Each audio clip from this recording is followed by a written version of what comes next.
전 세계 유료 관광시장이 요동치고 있습니다. 연간 1,000억 달러 규모의 이 거대한 시장의 최종 목적지가 미국과 유럽에서 대한민국으로 바뀌고 있습니다. 중동의 왕족, 유럽의 재벌, 미국의 CEO들이 더 이상 최고급 VIP 병동을 찾지 않습니다. 대신 그들은 한국의 한 병원에서 일반 환자들과 함께 줄을 서서 진료를 기다립니다. 그곳에는 돈으로 살 수 없는 정과 책임감이 있기 때문입니다. 환자 한 명을 위해 자신의 퇴근 시간마저 있는 의사들. 그들의 헌신이 만들어내는 놀라운 결과에 세계는 경악했습니다.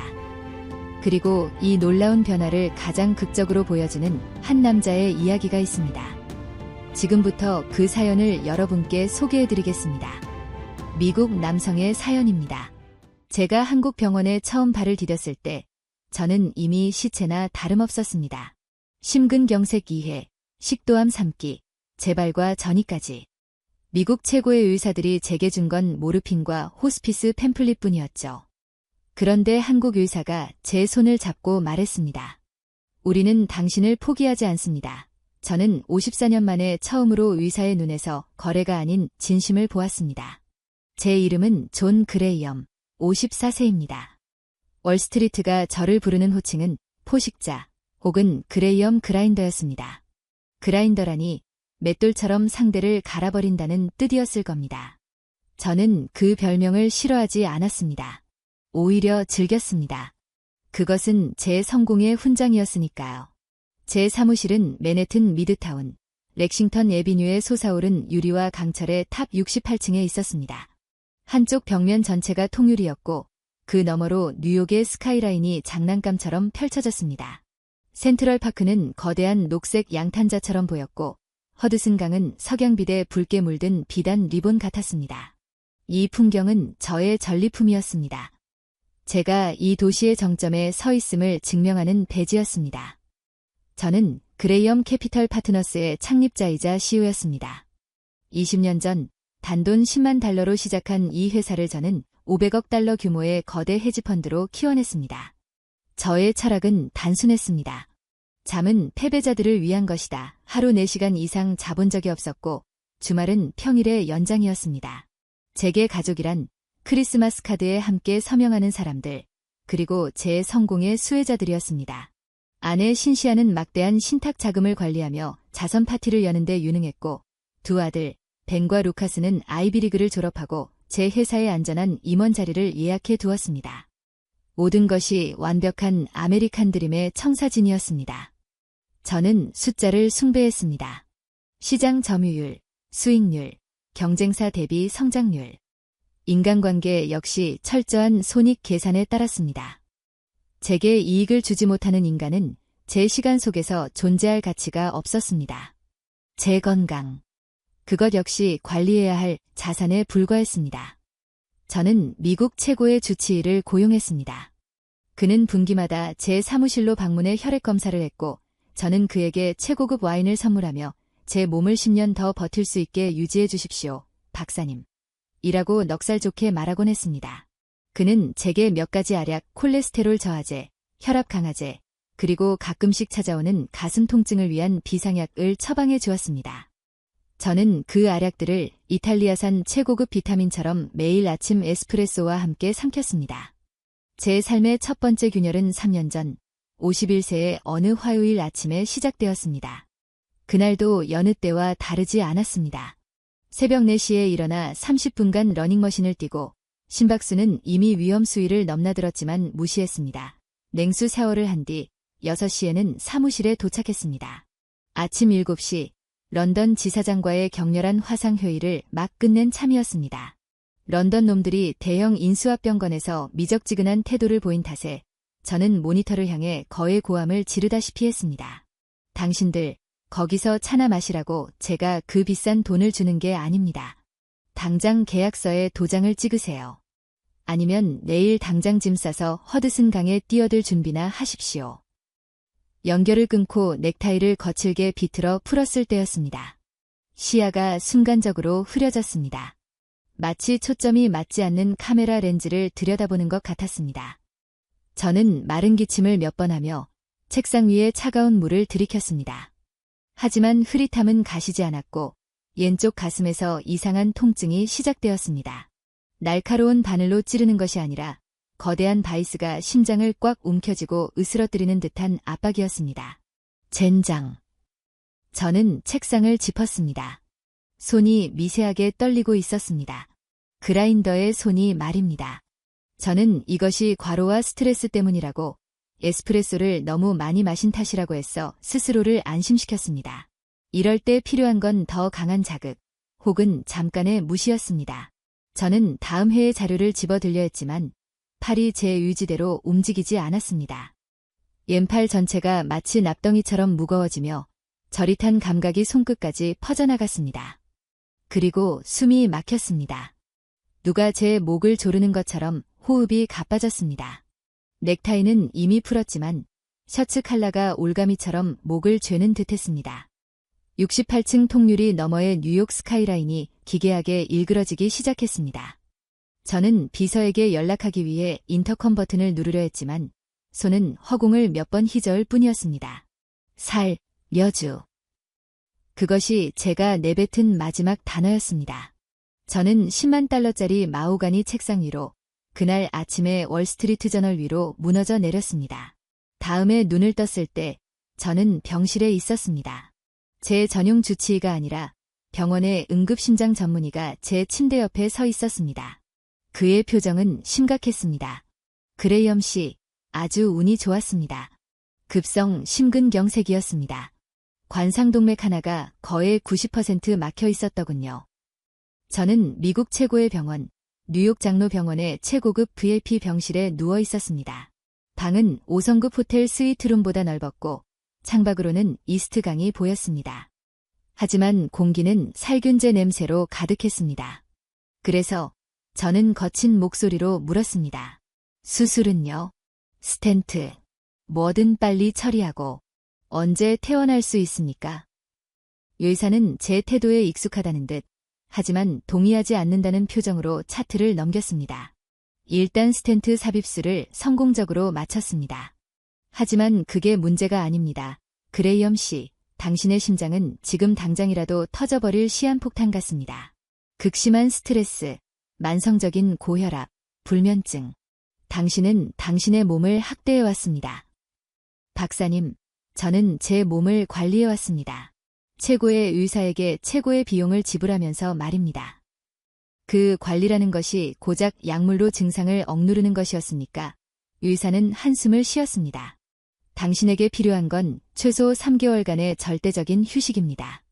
업무에서 완전히 손을 떼고 식단을 바꾸고 명상이요. 저는 실수를 터뜨렸습니다. 박사님, 저는 명상할 시간에 수백만 달러를 버는 사람입니다. 3개월이라니 3일도 무리입니다. 당장 다음 주에 시카고에서 중요한 프레젠테이션이 있습니다.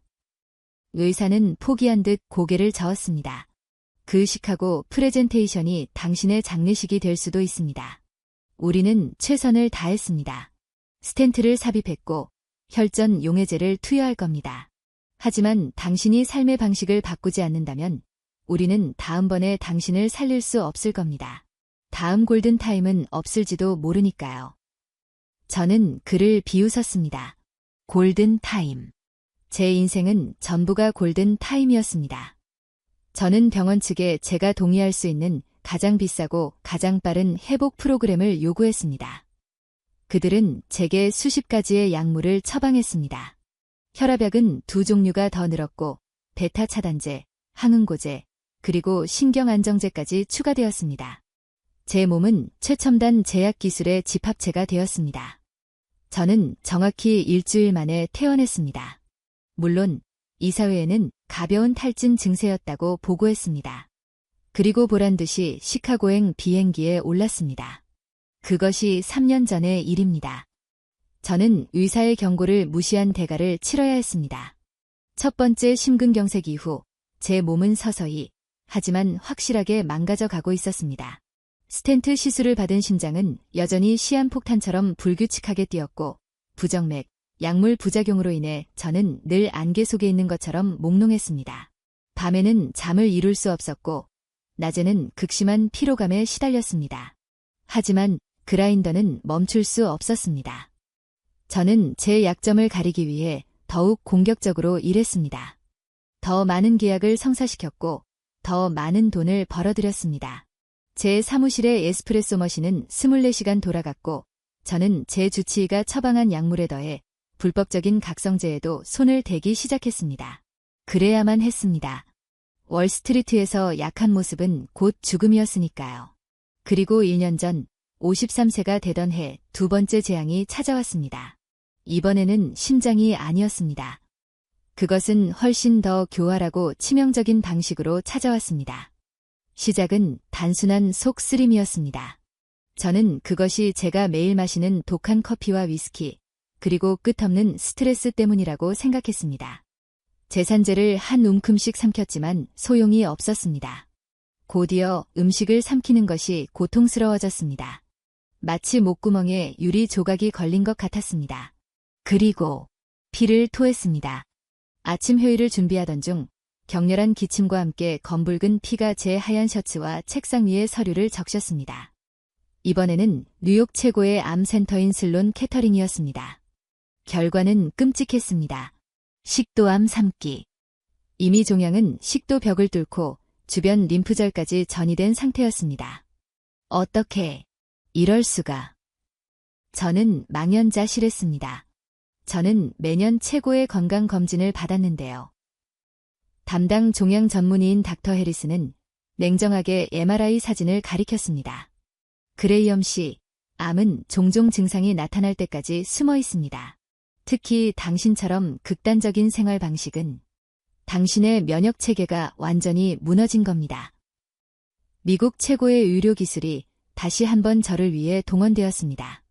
가장 비싼 표적 치료제, 가장 강력한 항암 화학요법, 그리고 정밀한 방사선 치료가 시작되었습니다. 제 몸은 전장이 되었습니다. 저는 이 싸움에서도 이길 수 있다고 생각했습니다. 저는 암을 적대적 인수 대상으로 취급했습니다. 돈으로, 의지로, 최고의 기술로 찍어 누르면 굴복할 것이라고 믿었습니다. 하지만 암은 월스트리트의 경쟁자가 아니었습니다. 항암 치료의 부작용은 지옥 그 자체였습니다. 머리카락이 모두 빠졌고 몸무게는 30파운드, 약 14kg이나 줄었습니다. 68층의 제국을 호령하던 그라인더는 온데간데였고 창백한 피부의 뼈만 앙상하게 남은 유령이 거울 속에 서 있었습니다. 저는 구토를 멈추기 위해 더 많은 약을 복용해야 했고 고통을 잊기 위해 마약성 진통제에 의존했습니다. 저는 회사에 안식년을 선언했습니다. 물론 아내 신시아와 제 오른팔이었던 COO 마크에게 모든 것을 위임한다는 전제하에서였습니다.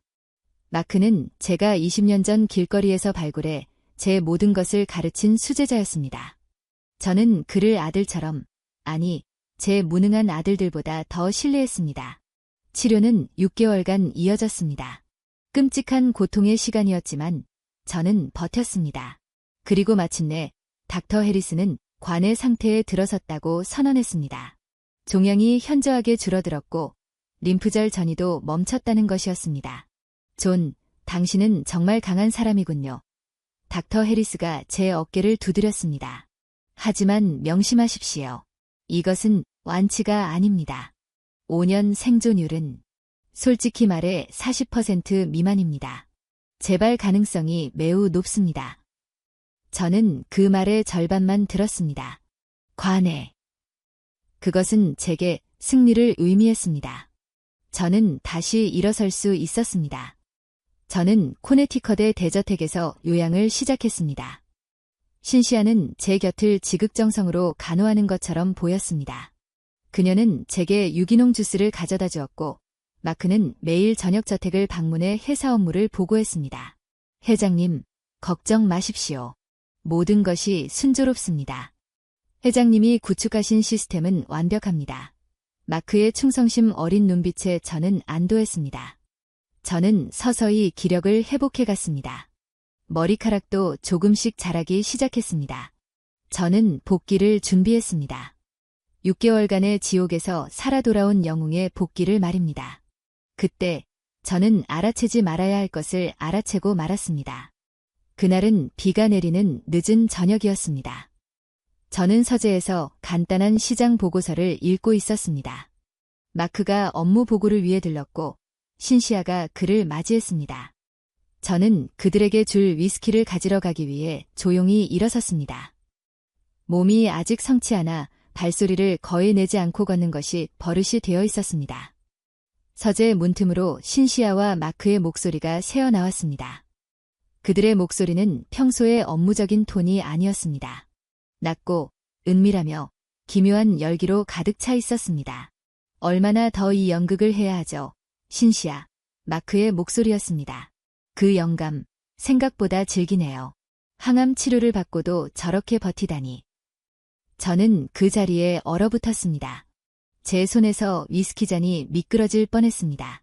신시아의 웃음소리가 들렸습니다. 얼음장처럼 차가운 웃음이었습니다.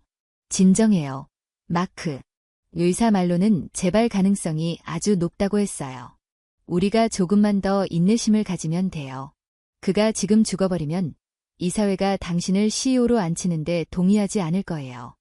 아직은 존 그레이엄의 충성스러운 게 역할이 필요하다고요. 충성스러운 게. 그녀는 제 수제자를 그렇게 불렀습니다. 마크의 목소리가 다시 들렸습니다. 하지만 당신과의 관계. 그가 눈치채면 어떡하죠? 이 집에서 당신이 헌신적인 아내 연기를 하는 걸 보는 것도 지긋지긋해요. 그럴 일 없어요. 신시아가 단호하게 말했습니다. 그는 평생 자기 자신 외에는 아무것도 보지 못한 남자예요. 그는 지금 자신의 위대한 복귀 외에는 아무 생각도 없어요. 그는 우리가 자신의 제국을 안전하게 지키고 있다고 믿고 있죠. 이 얼마나 어리석은지. 저는 숨을 쉴 수 없었습니다. 심근경색 때의 그 고통과는 비교도 안 되는 압력이 제 가슴을 짓눌렀습니다. 이것은 배신이었습니다. 제 아내와 제가 아들처럼 믿었던 놈의 완벽한 배신이었습니다. 그들의 대화는 계속되었습니다. 그들은 제가 암으로 죽기를 기다리고 있었습니다. 제가 죽으면 신시아가 상속받은 막대한 지분을 이용해 마크를 CEO로 임명하고 두 사람이 회사를 차지할 계획이었습니다.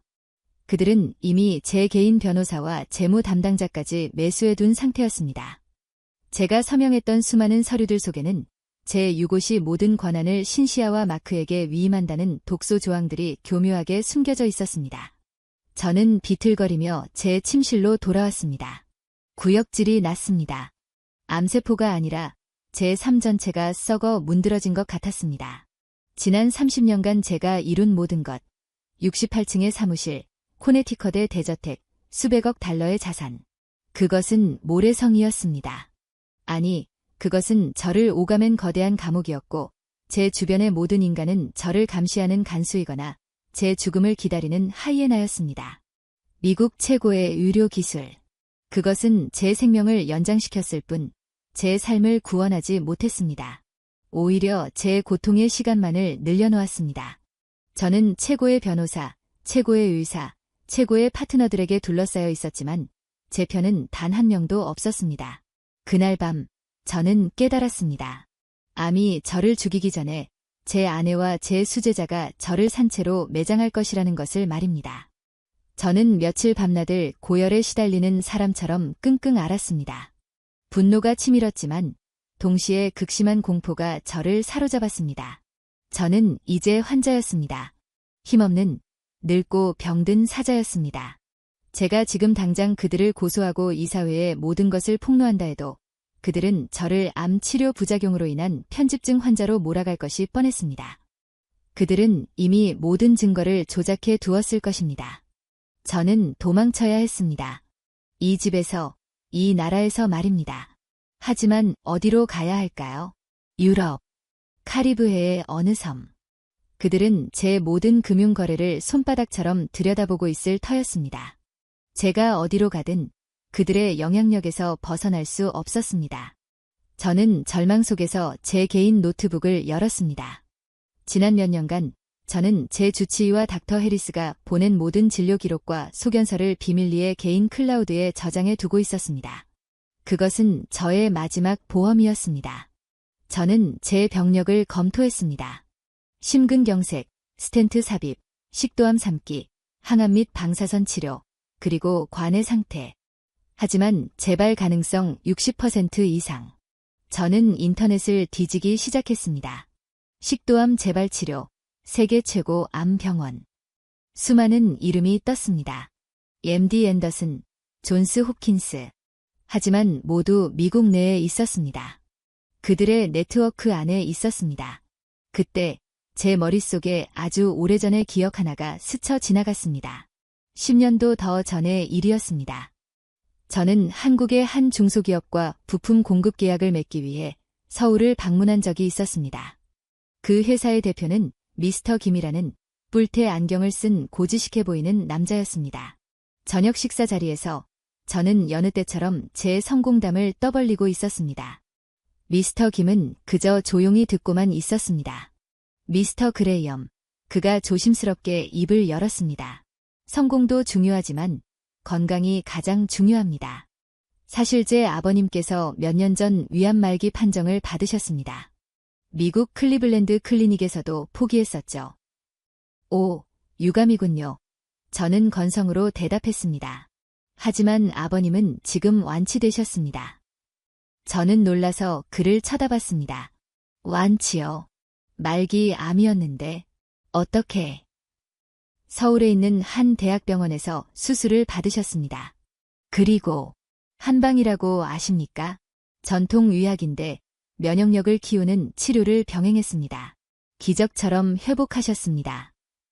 저는 속으로 코웃음을 쳤습니다. 한방. 무슨 풀뿌리 달인 물이라도 마셨다는 건가?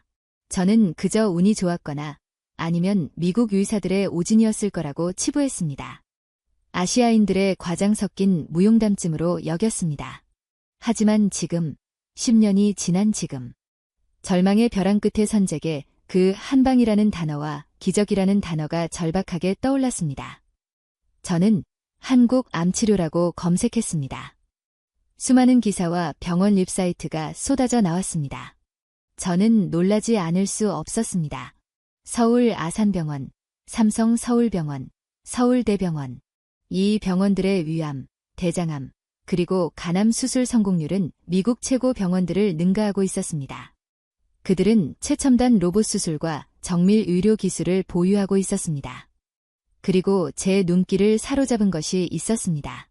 통합 암 치료.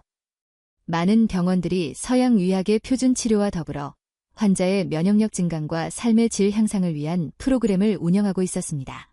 그 안에는 한방치료, 명상, 심리상담, 그리고 개인 맞춤형 영양관리까지 포함되어 있었습니다. 미국에서 제가 겪은 의료는 거래였습니다. 저는 돈을 냈고 의사들은 기술을 제공했습니다. 그들은 제 종양을 치료했을 뿐 제 몸이나 마음에는 아무런 관심이 없었습니다.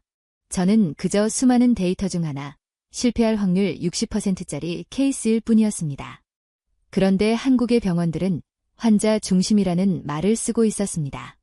전인적 치유. 이것이 과장 광고일까요? 미스터 김이 말했던 그 무용담처럼. 하지만 제게 다른 선택지가 있었을까요? 미국에 머무는 것은 시한부 선고를 받은 채 저를 배신한 자들의 연극을 지켜보며 서서히 죽어가는 것뿐이었습니다. 저는 심장이 미친 듯이 뛰는 것을 느꼈습니다. 암 재발에 대한 공포가 아니었습니다. 그것은 아주 오랜만에 느껴보는, 어쩌면 생애 처음일지도 모르는 희망이라는 감정의 전조였습니다.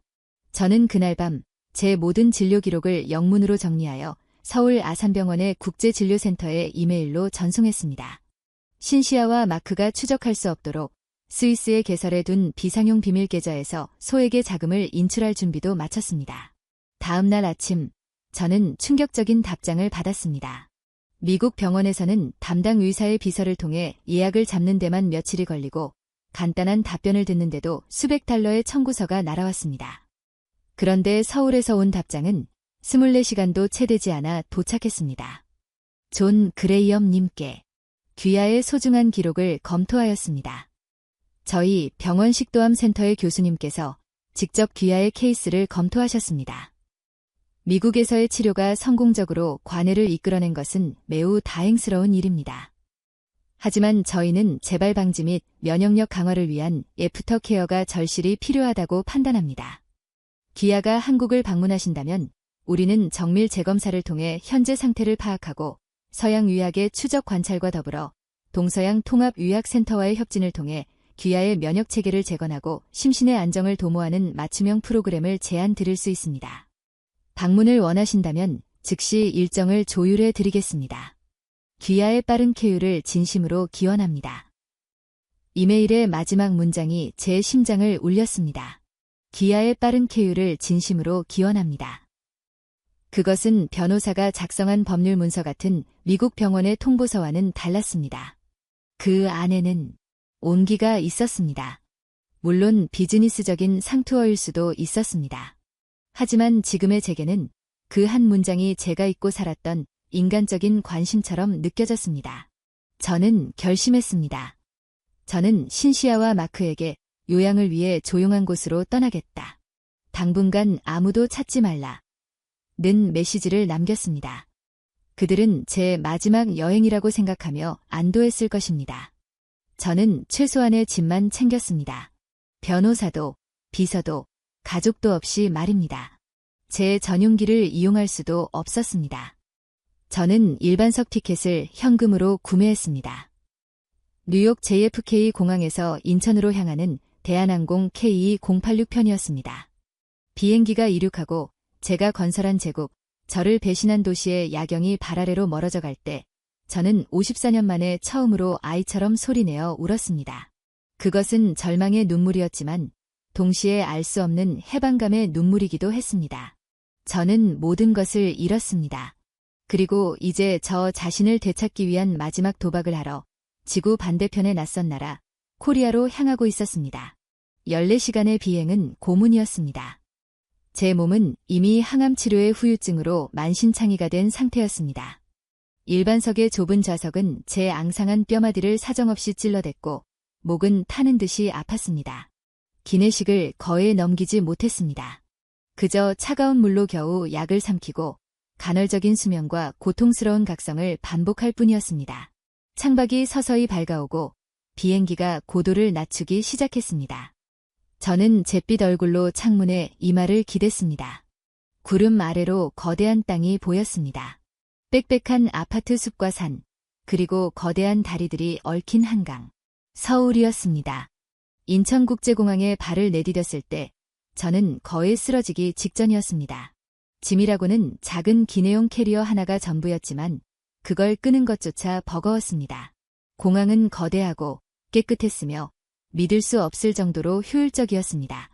뉴욕 JFK 공항의 혼돈과 악취 대신 이곳은 잘 닦인 기계 내부처럼 매끄럽게 돌아갔습니다. 하지만 제게 그런 풍경은 아무 의미가 없었습니다. 저는 그저 병원으로 가야 했습니다. 제 마지막 도박이 기다리는 곳으로 말입니다. 저는 비틀거리며 공항 출국장을 빠져나왔습니다. 병원 측에서는 국제진료센터의 직원이 피켓을 들고 아중 나와 있을 것이라고 했습니다. 제 눈에 존 그레이엄이라고 적힌 피켓이 들어왔습니다. 피켓을 들고 있는 사람은 30대 중반쯤 되어 보이는 단정한 정장 차림의 여성이었습니다. 그녀의 표정은 밝았지만 제 행색을 위아래로 훑어보는 그녀의 눈에는 스쳐 지나가는 놀라움과 깊은 연민이 동시에 담겨 있었습니다. 하긴 제 모습은 월스트리트의 그라인더가 아니라 당장이라도 숨이 넘어갈 듯한 난민에 가까웠으니까요. 그레이엄 씨, 만나서 반갑습니다. 저는 서울아산병원 국제진료센터의 코디네이터 김지수입니다. 편하게 그레이스라고 불러주세요. 그녀의 영어는 완벽한 미국 동부 발음이었습니다. 아마도 유학파인 듯했습니다. 존입니다. 저는 간신히 대답했습니다. 많이 지쳐 보이시네요. 차가 대기하고 있습니다. 짐은 이쪽으로. 아니, 제가 들겠습니다. 그녀는 제 손에서 거의 반사적으로 캐리어를 받아 들었습니다. 저는 거절할 힘도 없었습니다. 아니, 내가. 괜찮습니다. 이쪽으로 오시죠. 우리는 병원에서 보낸 검은색 세단에 올랐습니다. 차는 부드럽게 공항을 빠져나와 서울로 향했습니다. 저는 창밖으로 스쳐 지나가는 낯선 풍경, 끝없이 이어진 아파트 단지, 한글로 가득 찬 간판들을 멍하니 바라보았습니다. 그레이스는 차 안에서 제게 따뜻한 물 한 병을 건네며 조용히 말했습니다. 교수님 진료는 내일 오전에 잡혀 있습니다. 도착하시면 먼저 병원 근처의 호텔에서 푹 쉬시는 게 좋겠습니다. 제가 체크인을 도와드리고 내일 아침에 다시 모시러 오겠습니다. 아닙니다. 제가 그녀의 말을 잘랐습니다. 지금 당장 병원으로 가고 싶습니다. 의사를 만나야겠습니다. 그레이스는 잠시 망설이는 듯했습니다. 그레이엄 씨, 하지만 교수님 일정은... 그리고 지금 밤 10시가 넘었습니다. 교수님은 이미 퇴근하셨을 겁니다. 상관없습니다. 저는 고집을 부렸습니다. 응급실이라도 가겠습니다. 저는 시간이 없습니다. 제 목소리에는 저 자신도 몰랐던 절박함이 묻어났습니다. 그레이스는 제 눈을 가만히 들여다보더니 이내 결심한 듯 휴대폰을 들었습니다. 그녀는 유창한 한국어로 어딘가에 전화를 걸었습니다. 내용은 알아들을 수 없었지만 그녀의 목소리는 차분하면서도 단호했습니다. 전화를 끄는 그녀가 저를 돌아보았습니다. 알겠습니다. 병원으로 바로 가겠습니다. 교수님께서 지금 병원으로 오고 계신다고 합니다. 저는 제 귀를 의심했습니다. 뭐라고요? 지금 밤 10시가 넘었는데 교수가 저 때문에 병원으로 온다고요? 뉴욕에서라면 어림도 없는 일이었습니다. 닥터 해리스를 퇴근 후에 호출하려면 그의 개인 비서와 최소 수천 달러의 특진비를 협상해야 했을 겁니다. 교수님께서 그레이엄 씨의 상태가 위중할 수 있다고 판단하셨습니다. 그리고 환자분이 14시간을 날아오셨으니까요. 그레이스는 그것이 당연하다는 듯 말했습니다. 차는 1시간쯤 달려 서울 동쪽 거대한 병원 단지 앞에 멈췄습니다. 서울아산병원. 그것은 병원이라기보다 하나의 도시처럼 거대했습니다. 하지만 밤늦은 시간임에도 불구하고 응급실 아픈 환자들과 구급차로 분주했습니다. 그레이스는 저를 국제진료센터의 전용 대기실로 안내했습니다. 뉴욕 장로병원의 VIP 병실처럼 호화롭지는 않았지만 지극히 편안하고 조용했습니다. 잠시 후 휠체어를 민 간호사가 들어왔고 그레이스는 제게 병원복으로 갈아입을 것을 권했습니다. 지금부터 몇 가지 기본 검사를 시작하겠습니다. 교수님께서 도착하시기 전에 기본적인 데이터를 확보해 두는 것이 좋습니다. 모든 것이 일사천리로 진행되었습니다. 저는 휠체어에 앉은 채로 체열실로, 엑스레이실로, 그리고 심전도실로 옮겨졌습니다. 저를 대하는 간호사들의 손길은 빠르고 정확했지만 동시에 놀라울 정도로 부드러웠습니다. 그들은 제게 고통을 주지 않으려 애쓰는 것이 분명했습니다. 자정 무렵, 저는 다시 국제진료센터의 진료실에 앉아 있었습니다. 그레이스가 제 옆을 지켰습니다. 잠시 후 문이 열리고 50대 후반의 의사가 들어왔습니다. 그가 바로 제 이메일을 검토했던 오승환 교수였습니다. 그는 뉴욕의 의사들처럼 톰 포드 슈트를 빼입지도 롤렉스 시계를 차지도 않았습니다. 그는 평범한 흰 가운을 입고 있었지만 그의 눈빛은 제가 만나본 그 어떤 의사보다도 깊고 예리했습니다. 그는 피곤해 보였지만 그 피곤함 속에는 강인한 책임감이 배어 있었습니다. 존 그레이엄 씨, 그가 제 앞에 앉으며 손을 내밀었습니다. 먼 길 오시느라 고생 많으셨습니다. 저는 소화기내과 오승환입니다. 그의 악수는 힘이 있었고 따뜻했습니다. 교수님, 제가 입을 열었습니다. 이렇게 늦은 시간에 미안합니다. 오 교수는 손을 저었습니다. 환자가 필요하다면 의사는 오는 겁니다. 그레이스 씨에게 대강의 이야기는 들었습니다. 지금 몸 상태는 어떻습니까? 지옥 같습니다. 목이 아프고 아무것도 삼킬 수가 없습니다. 그리고 두렵습니다. 암이 재발한 것 같아서요.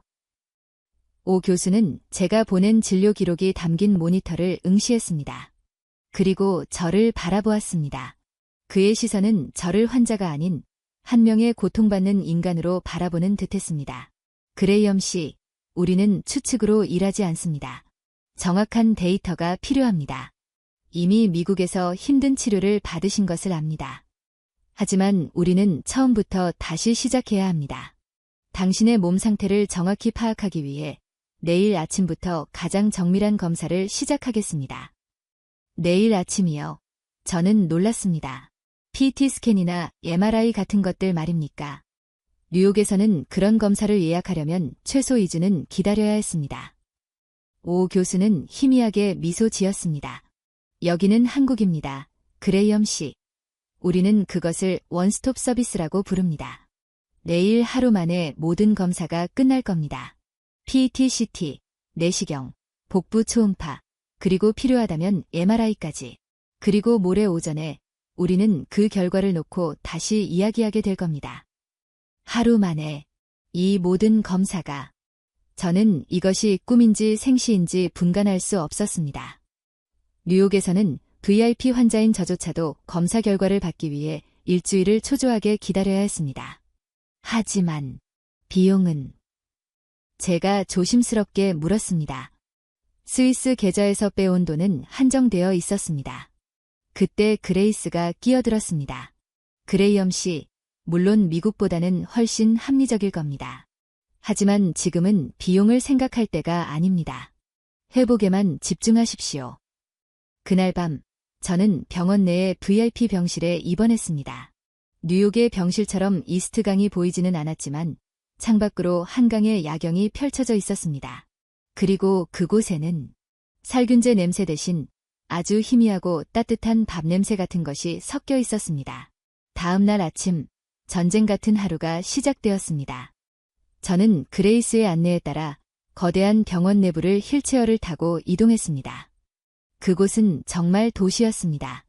수많은 환자와 보호자들이 바쁘게 오갔지만 놀랍게도 모든 것이 질서정연했습니다. 전자팔찌, 즉 환자 인식밴드를 태그하자 제가 가야 할 곳, 받아야 할 검사가 모니터에 정확하게 표시되었습니다. 저는 PET-CT 기계에 누웠고 내시경실에서 수면 마취 상태로 검사를 받았고 초음파 젤을 배에 발랐습니다. 모든 과정은 기계의 톱니바퀴처럼 정확하게 맞물려 돌아갔습니다. 저를 담당하는 모든 의료진은 제게 자신을 소개했고 지금 어떤 검사를 왜 하는지 간략하게 설명해 주었습니다. 저는 단 한 번도 방치되어 있다는 느낌을 받지 못했습니다. 오후 4시, 모든 검사가 끝났습니다. 저는 완전히 녹초가 되었지만 동시에 경이로움에 휩싸여 있었습니다. 2주가 걸릴 일이 단 8시간 만에 끝난 것입니다. 그리고 다음날 아침, 저는 다시 오 교수의 진료실에 앉아 있었습니다. 그레이스가 제 옆에 앉아 긴장된 표정으로 손을 맞잡고 있었습니다. 오 교수의 표정은 어두웠습니다. 그는 어제보다 더 지쳐 보였습니다. 아마도 제 검사 결과를 분석하느라 밤을 새운 것 같았습니다. 그레이엄 씨, 그가 모니터를 가리켰습니다. 거기에는 제 몸의 단면을 보여주는 수십 장의 영상이 떠 있었습니다. 말씀드리기 유감스럽지만 상황이 좋지 않습니다. 제 심장이 쿵 바닥으로 떨어졌습니다. 식도암이 재발했습니다. 저는 눈을 감았습니다.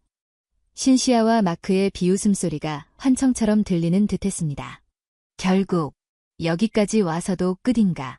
종양은 미국에서 치료받았던 부위보다 조금 더 위쪽에서 다시 자라나기 시작했습니다.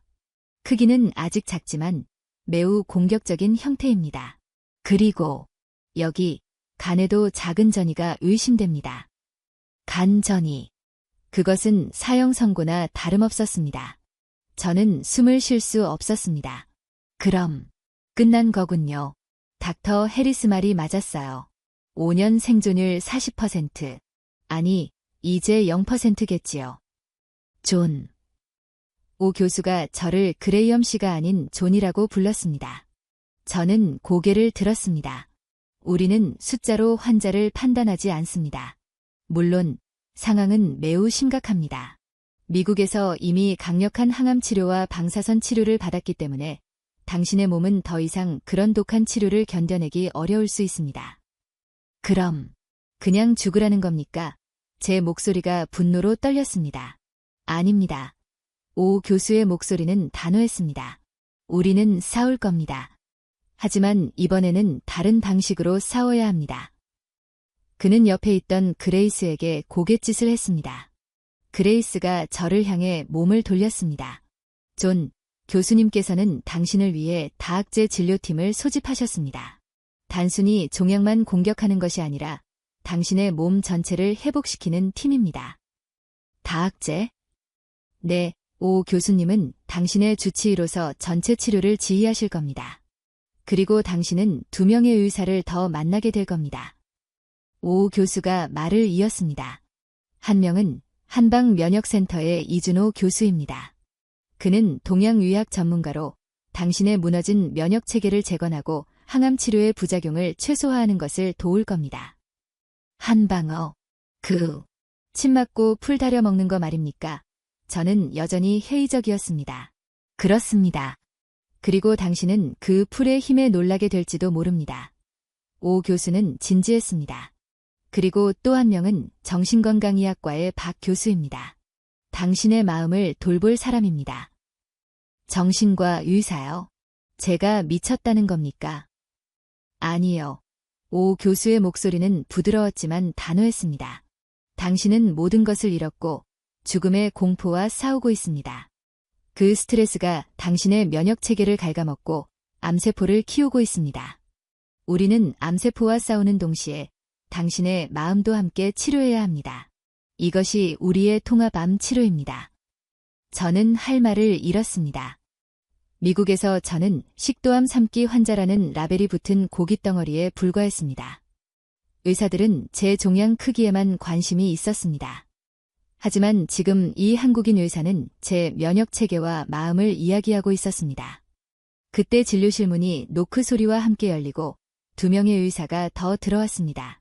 한 명은 이준호 교수, 온화한 미소를 지닌 중년의 한의사였습니다.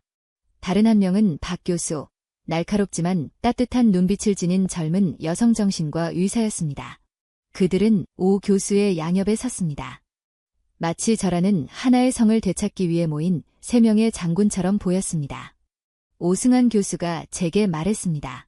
존, 우리는 당신을 포기하지 않습니다. 하지만 이 싸움은 우리 혼자 할 수 없습니다. 당신의 의지가 필요합니다. 우리를 믿고, 당신 자신을 믿고, 이 지독한 싸움을 함께 헤쳐나갈 준비가 되었습니까? 저는 그들을, 그리고 제 옆에서 조용히 눈물을 닦고 있는 그레이스를 바라보았습니다. 저는 제 모든 것을 빼앗아간 뉴욕을 떠올렸습니다. 그리고 이곳, 낯선 땅의 병원 진료실. 제 앞에 선 이 사람들은 제 돈이나 명예를 보는 것이 아니었습니다. 그들은 그저 살고 싶어하는 한 남자를 보고 있었습니다. 저는 54년 만에 처음으로 누군가에게 제 약한 모습을 온전히 드러내며 말했습니다. 살고 싶습니다. 제발, 저 좀 살려주십시오.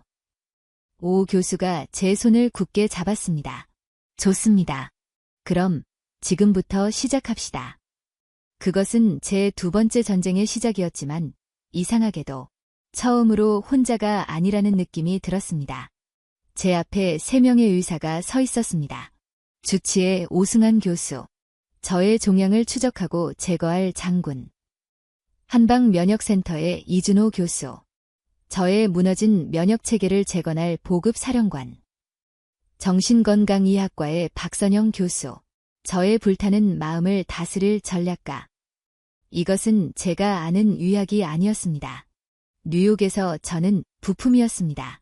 제 심장이 고장나면 심장 전문의가, 식도에 구멍이 나면 종양 전문의가 그 부품을 수리하거나 교체하려 했습니다.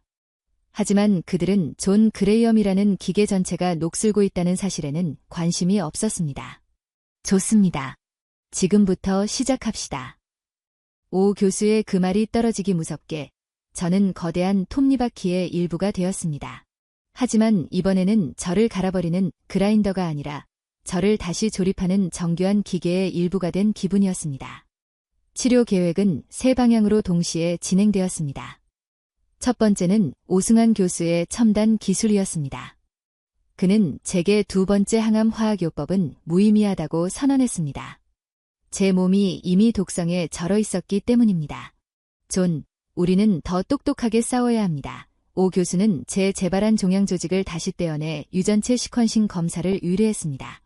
당신의 암세포가 어떤 유전자 변이를 가졌는지 정확히 파악해서 그 변이만을 공격하는 표적 치료제나 당신의 몸이 스스로 암과 싸우게 만드는 면역 관문 억제제를 사용할 겁니다. 미국에서 받은 것과는 다른 완전히 새로운 접근입니다. 그의 설명은 제가 월스트리트에서 하던 방식과 비슷했습니다. 적의 약점을 정확히 분석해 최소한의 자원으로 최대의 효과를 낸다.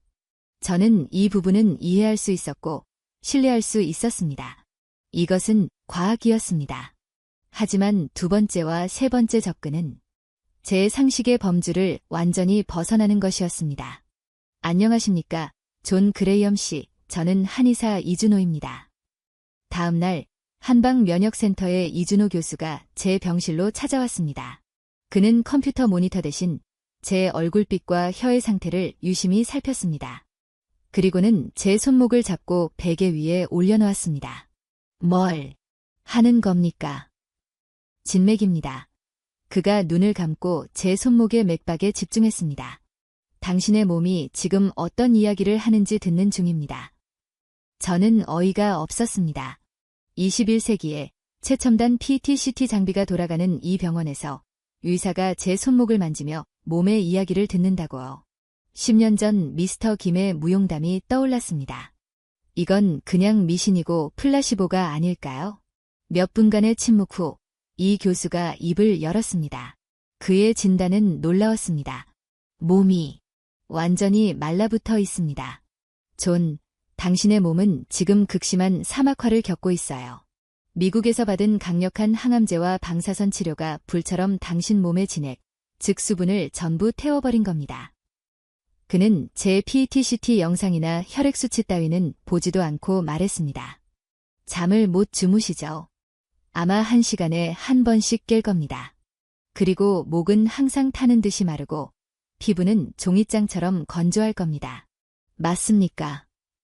소름이 돋았습니다. 정확했습니다. 닥터 해리스는 그저 항암 치료의 일반적인 부작용입니다. 신경안정제와 수면제를 처방해드리죠.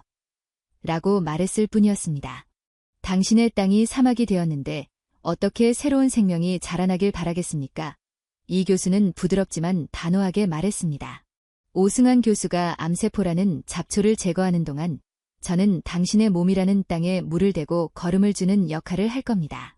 땅이 비옥해져야 잡초는 다시 자라나지 못합니다.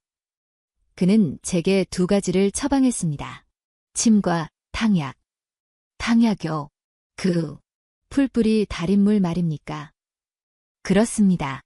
당신의 몸에 진액을 보충하고 불면증을 다스리며 소화 기능을 회복시킬 맞춤형 한약입니다. 그리고 침치료는 당신의 뭉친 기혈을 순환시켜 통증을 줄이고 스스로 잠들 수 있는 힘을 길러줄 겁니다. 저는 월스트리트의 그라인더였습니다. 숫자를 숭배하고 데이터만을 신봉하는 제가 이제 침을 맞고 정체 모를 탕약을 마시게 생겼습니다. 만약 제 동료들이 이 모습을 본다면 제가 미쳤다고 비웃을 것입니다. 하지만 제게 선택의 여지가 있었을까요? 저는 고개를 끄덕였습니다. 그리고 그날 오후 3번째 공격이 시작되었습니다.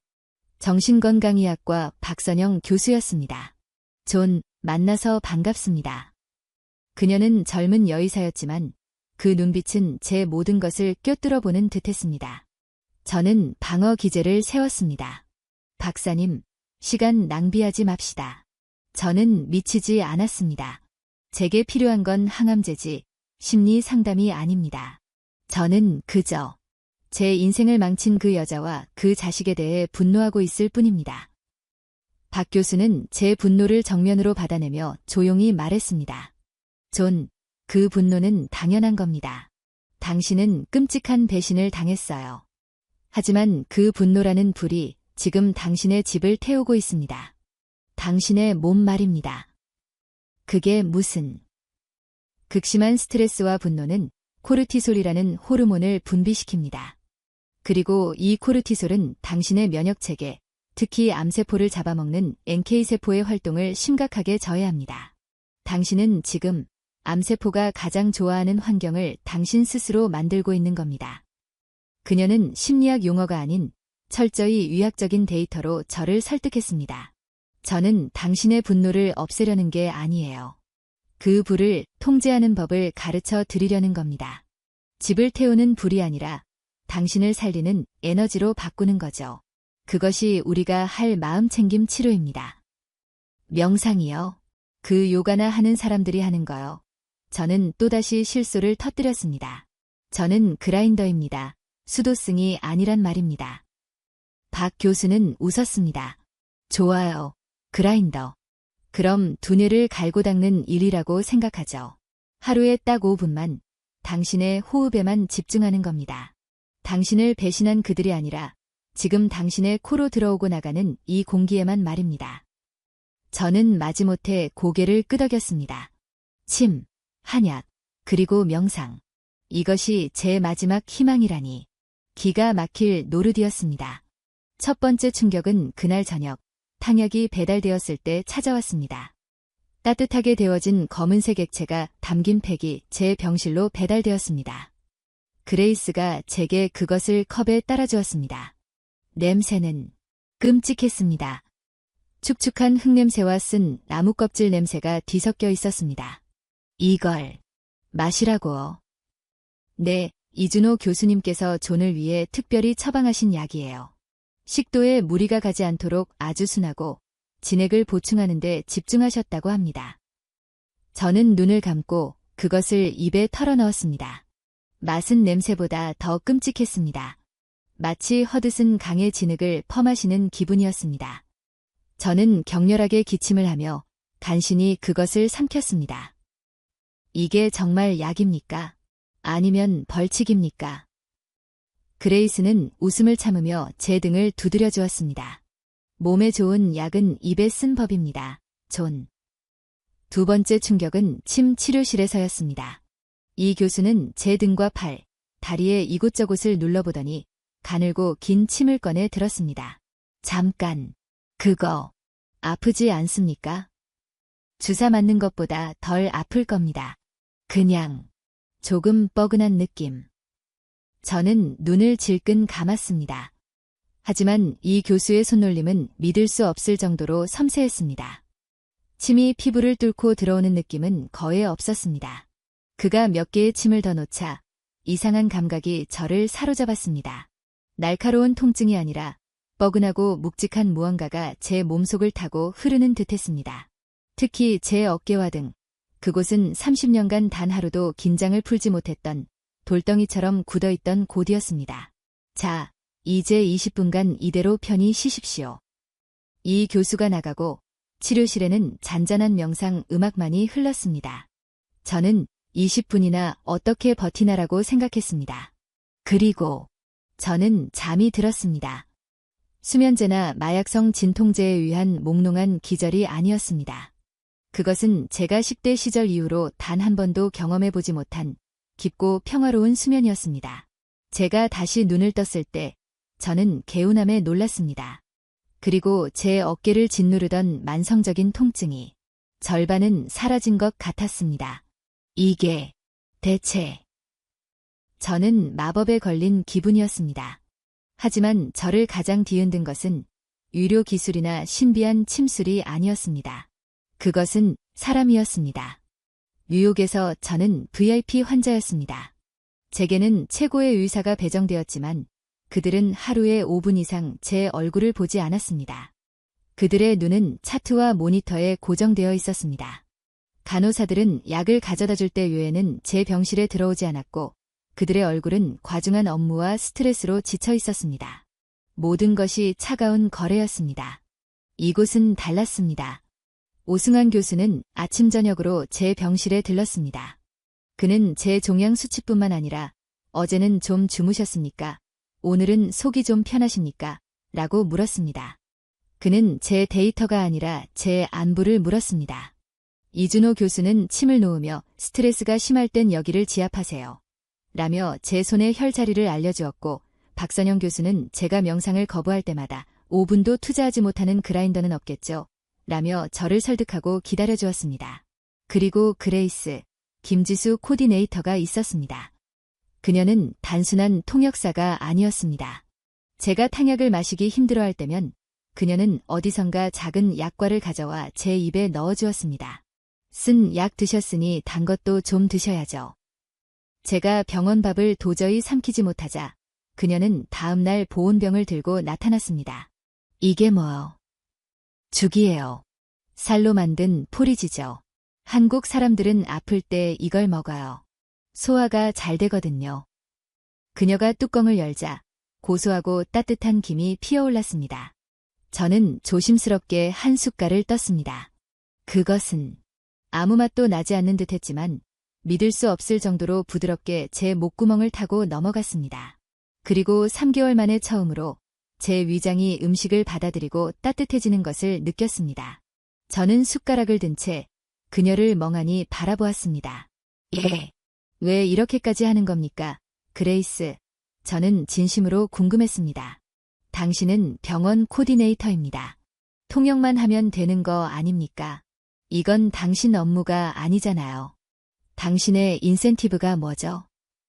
제 질문은 지극히 월스트리트적이었습니다. 모든 친절에는 대가가 따른다. 그레이스는 제 질문에 잠시 슬픈 표정을 지었습니다. 존, 몇 년 전에 저희 아버지도 위암으로 돌아가셨어요. 그때 제가 너무 바빠서 아버지께 이런 죽 한 그릇 제대로 끓여드리지 못했어요. 그녀는 눈시울을 붉힌 채 웃었습니다. 그러니까 이건 제 인센티브가 맞네요. 아버님께 못다 한 걸 지금 존에게 해드리는 거니까요. 그리고 당신은 지금 우리 병원의 환자이고 도움이 필요하잖아요. 저는 할 말을 잃었습니다. 도움이 필요한 환자.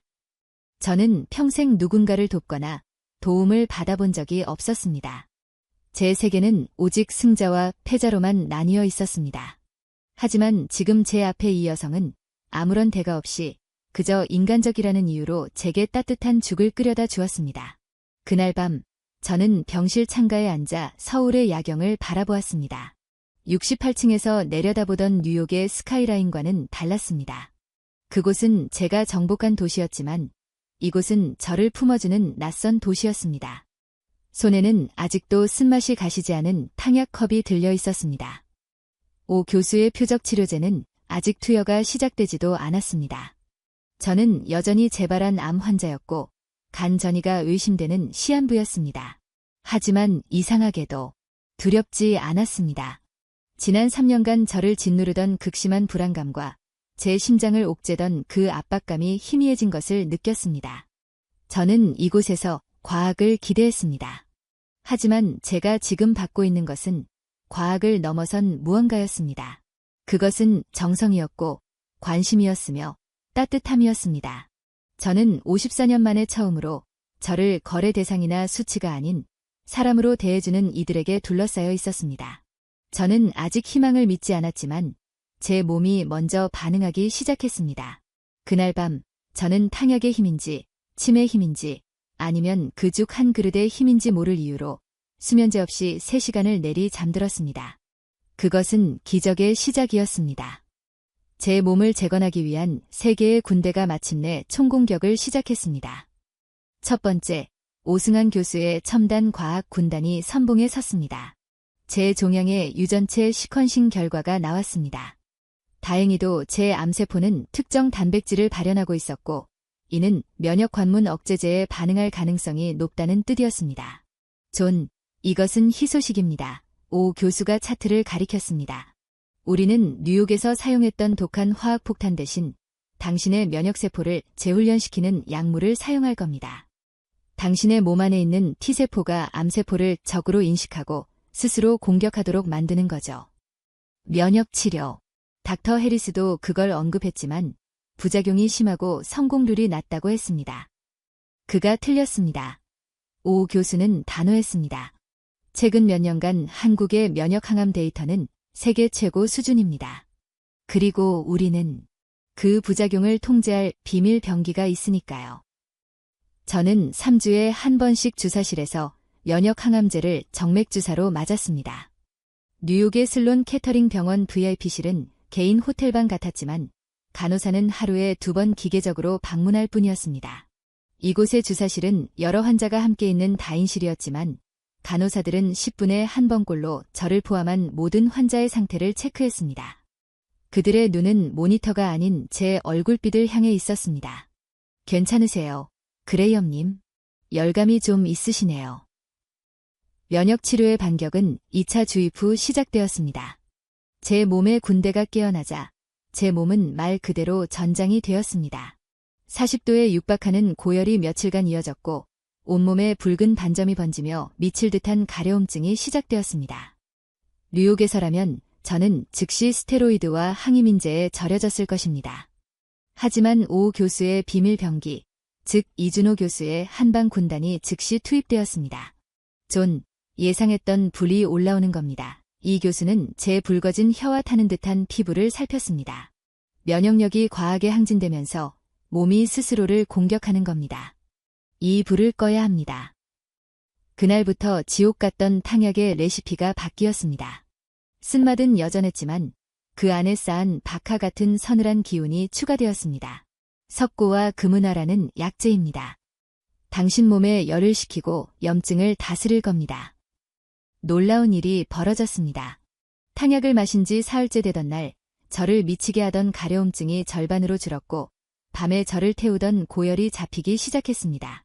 침 치료는 단순한 통증 관리를 넘어 제 치료의 다이 되었습니다. 면역 항암제가 제 몸을 폭풍 속의 배처럼 뒤흔들 때 이 교수가 놓는 침은 저를 현실에 단단히 고정시켰습니다. 특히 구역질이 치밀어 오를 때 그가 제 손목의 특정 혈 자리를 지압하자 이장이 신기할 정도로 잠잠해졌습니다. 저는 더 이상 이게 과학적이냐고 묻지 않았습니다. 그것은 제 몸으로 증명되고 있었습니다. 오 교수의 검이 암세포를 베는 동안 이 교수의 방패가 제 몸을 지키고 있었습니다. 이 두 군대는 서로 으르렁대는 대신 완벽하게 협력하고 있었습니다. 하지만 가장 힘든 전쟁은 제 머릿속에서 벌어졌습니다. 박선영 교수의 심리 군단이 맡은 전선이었습니다. 몸이 아플수록 제 분노는 더욱 거세졌습니다. 저는 병실 천장을 보며 밤새 신시아와 마크를 저주했습니다. 그들의 웃음소리가 제 귓가를 맴돌았습니다. 그 분노가 불쏘시개가 되어 제 몸의 염증을 더욱 짚혔습니다. 존, 그들은 지금 이 방에 없습니다. 박 교수가 제 옆에 조용히 앉았습니다. 하지만 당신은 그들을 당신의 병실로, 당신의 몸 안으로 스스로 불러들이고 있습니다. 당신의 면역세포는 지금 암과 싸우는 대신 당신이 만들어낸 분노의 유령과 싸우느라 지쳐가고 있습니다.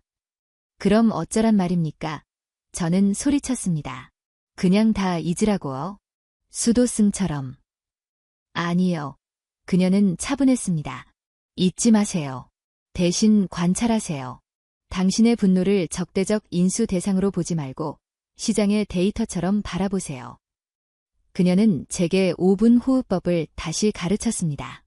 분노가 치밀어 오를 때마다 억누르지 말고 눈을 감고 그 분노의 모양을 관찰하라고 했습니다.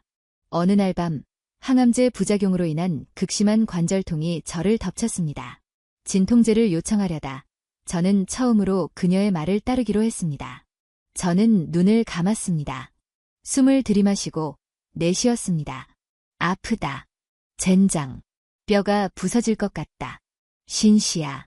마크. 놈들. 그때 박 교수의 목소리가 떠올랐습니다. 관찰하세요. 저는 고통과 분노를 밀어내지 않고 그저 바라보았습니다. 그것은 제 안에서 타오르는 거대한 불덩이 같았습니다. 저는 호흡을 계속했습니다. 들이마시는 숨이 차가운 물이 되어 그 불덩이를 식히는 상상을 했습니다. 5분이 지났을까?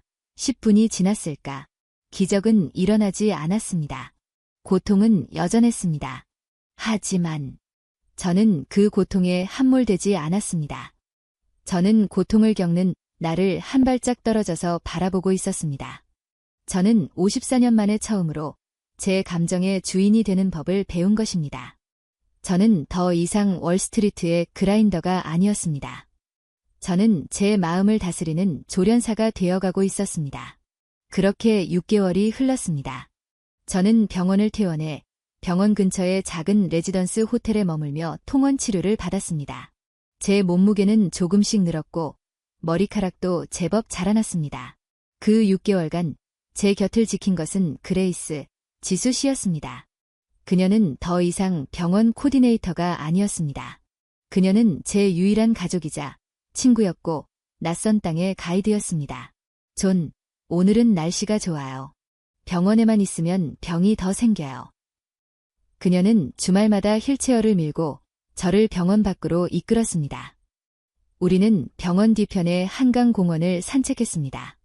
뉴욕의 센트럴파크가 부자들의 과시용 정원이라면 한강은 평범한 사람들의 살아있는 휴식처였습니다.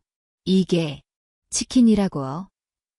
그녀는 돗자리를 펴고 치맥을 시켰습니다.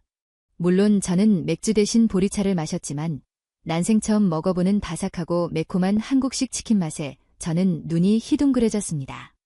그녀는 제게 한국을 가르쳤습니다.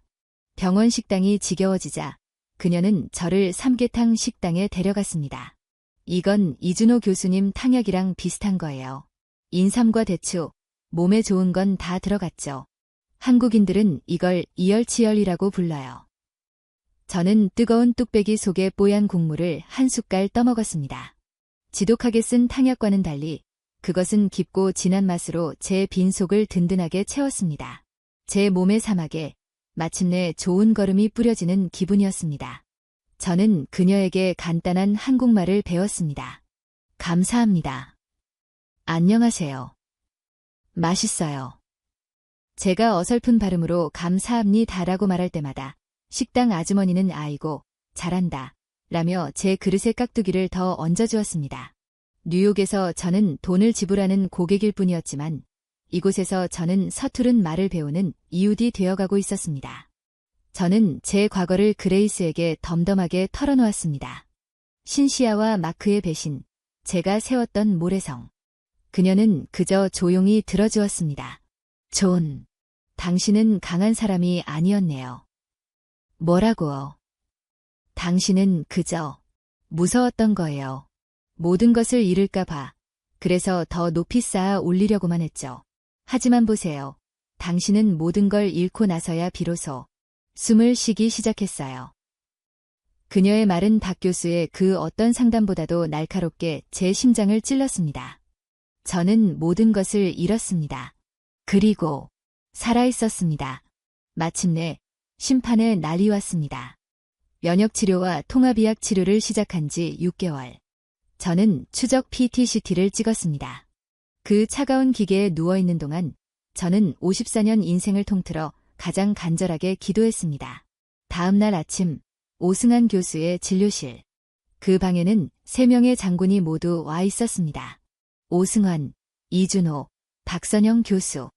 그리고 제 옆에는 그레이스가 제 손을 꽉 잡고 있었습니다. 오 교수의 표정은 읽을 수가 없었습니다. 존. 그가 입을 열었습니다. 지난 6개월, 정말 고생 많았습니다. 저는 침을 삼켰습니다. 그가 모니터에 2개의 영상을 나란히 띄웠습니다. 왼쪽은 6개월 전, 제 식도와 간을 선명하게 밝히고 있던 붉은 죽음의 표식이었습니다.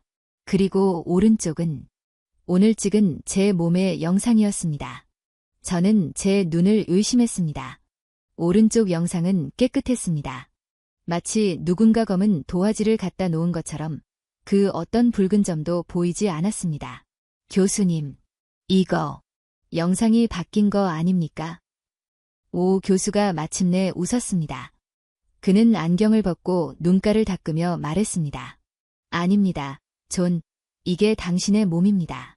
식도의 종양은 완전히 사라졌습니다. 그리고 간에 있던 의심병변도 흔적도 없이 사라졌습니다. 저는 숨을 쉴 수 없었습니다. 사라졌다고요? 네, 완전 관해입니다. 관해. 닥터 해리스가 말했던 그 단어와는 무게가 달랐습니다. 닥터 해리스의 관해는 40%의 생존율을 가진 휴전이었지만 오 교수의 완전 관해는 승리를 의미했습니다. 이준호 교수가 제 어깨를 두드렸습니다. 존의 땅이 마침내 암세포라는 잡초보다 강해진 겁니다. 축하합니다. 박선영 교수도 미소 지었습니다. 당신의 집을 태우던 불이 마침내 당신을 지키는 온기가 되었군요. 저는 그들을, 3명의 의사를 바라보았습니다. 그리고 제 옆에서 소리 없이 울고 있는 그레이스를 바라보았습니다. 그때 제 안에 무언가가 무너져 내렸습니다. 지난 54년간 저를 지탱해온 자만심, 분노, 숫자에 대한 숭배, 그리고 고독이라는 두 기 한꺼번에 터져버렸습니다. 저는 어린아이처럼 소리내어 울었습니다. 비행기에서 흘렸던 절망과 상실의 눈물이 아니었습니다. 그것은 감사와 경의, 그리고 다시 태어났다는 안도의 눈물이었습니다. 1년 후, 서울, 한강이 내려다보이는 작은 오피스텔. 저는 더 이상 존 그레이엄 그라인더가 아닙니다. 저는 그저 존입니다. 저는 제 변호사를 통해 제 모든 자산을 익명으로 미국 암 연구재단과 이곳 서울아산병원 국제진료센터에 기부했습니다. 신시아와 마크는 제가 사라진 뒤 무리한 투자를 감행하다가 결국 이사회의 신임을 잃고 쫓겨났다는 소식을 들었습니다. 그레이엄 캐피털은 헐값에 매각되었습니다. 저는 그 소식을 듣고도 아무런 감흥이 없었습니다. 마치 먼 나라의 신문 기사를 읽는 듯했습니다. 저는 이제 매일 아침 6시에 일어납니다. 에스프레소 머신 대신 이준호 교수가 선물한 찻주전자에 물을 끓입니다. 그리고 박선영 교수가 가르쳐준 대로 10분간 호흡을 합니다. 저는 건강합니다. 얼마 전에는 그레이스와 함께 북한산 정상에 올랐습니다. 휠체어에 의지하던 제가 제 2발로 바위를 딛고 정상에 섰을 때 저는 뉴욕 68층에서 내려다보던 스카이라인이 아닌 진짜 세상을 보았습니다. 저는 왜 한국의 의술이 기적을 만들었는지 이제 압니다. 그것은 단순히 최첨단 로봇이나 빠른 검사 시스템 때문만이 아니었습니다. 그것은 환자의 종양이 아닌 몸 전체를 보는 이준호 교수의 한방이었고, 환자의 데이터가 아닌 마음을 어루만지는 박선영 교수의 심리 치료였으며, 자신의 퇴근 시간보다 환자의 고통을 먼저 생각한 오승환 교수의 책임감이었습니다. 그리고 무엇보다 차가운 거래가 아닌 따뜻한 죽 한 그릇을 건네는 그레이스의 정성이었습니다. 저는 돈으로 살 수 있는 최고의 의료 기술을 찾아 미국을 떠났다가 돈으로 살 수 없는 최고의 의료 마음을 한국에서 만났습니다. 저는 이곳에서 암을 치료한 것이 아닙니다. 저는 이곳에서 저 자신을 치유받았습니다. 오늘 저녁은 그레이스와 함께 남대문 시장에 가기로 했습니다. 그녀가 빈대떡이라는 아주 맛있는 것을 사주겠다고 약속했습니다. 저는 낯선 이방인이 아니라 이 도시의 따뜻한 이웃으로 살아가고 있습니다. 저는 제 제국을 잃었지만 제 생명을 되찾았습니다. 아니, 새로운 생명을 선물 받았습니다. 감사합니다. 고맙습니다. 저의 새로운 조국, 대한민국. 어떻게 보셨나요? 이것은 단순히 한 외국인 환자의 감동 스토리가 아닙니다. 이것은 세계 최고의 자본주의와 기술력이 포기한 생명을 우리 대한민국의 정신이 어떻게 구원했는지에 대한 생생한 증언입니다. 미국이 돈으로 기술을 살 때 우리는 진심으로 사람을 살렸습니다. 그들이 차가운 데이터로 환자를 관리할 때 우리는 따뜻한 죽 한 그릇으로 사람의 마음을 치유했습니다. 양이와 한이의 경계를 허무는 지혜, 환자 한 명을 위해 기꺼이 밤을 새우는 헌신, 아무런 대가 없이 온정을 베푸는 따뜻함. 이것이 바로 그 어떤 나라도 감히 흉내낼 수 없는 우리 민족의 DNA에 새겨진 휴머니즘 아닐까요? 세계는 이제 깨닫기 시작했습니다. 진정한 기적은 최첨단 장비가 아니라 사람을 향한 뜨거운 마음에서 시작된다는 것을 말입니다. 그리고 그 위대한 진리의 중심에 바로 우리 대한민국이 서 있습니다. 오늘 이 영상을 보며 가슴 벅찬 자부심을 느끼셨다면 댓글로 자랑스럽다 대한민국 이라고 힘차게 외쳐주십시오. 여러분의 구독과 좋아요는 대한민국의 위대한 정신을 전 세계에 알리는 저희 스페셜 튜브의 소중한 불씨가 될 것입니다. 감사합니다.